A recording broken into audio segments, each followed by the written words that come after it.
Novel کامل یقین آخری قسط، اور اسے پورا یقین تھا کہ اس کا یقین تو اس کامل ذات پر ہے، تو یہ کیسے ہو سکتا ہے کہ آخر میں اسے اپنے یقین پر پچھتاوا ملے؟ پر اس کا یقین ٹوٹ چکا تھا۔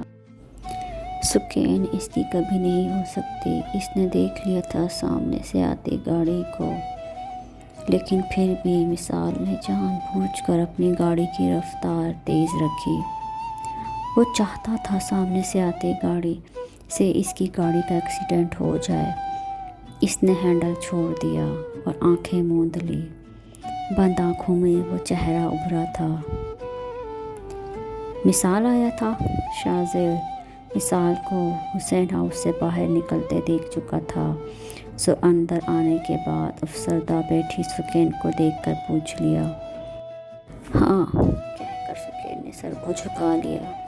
کیا کہنے آیا تھا؟ آپ کو معلوم ہے۔ اور تم نے کیا کہا؟ وہ بھی آپ کو پتا ہے، کہہ کر وہ اٹھی اپنے روم میں جانے کے لیے۔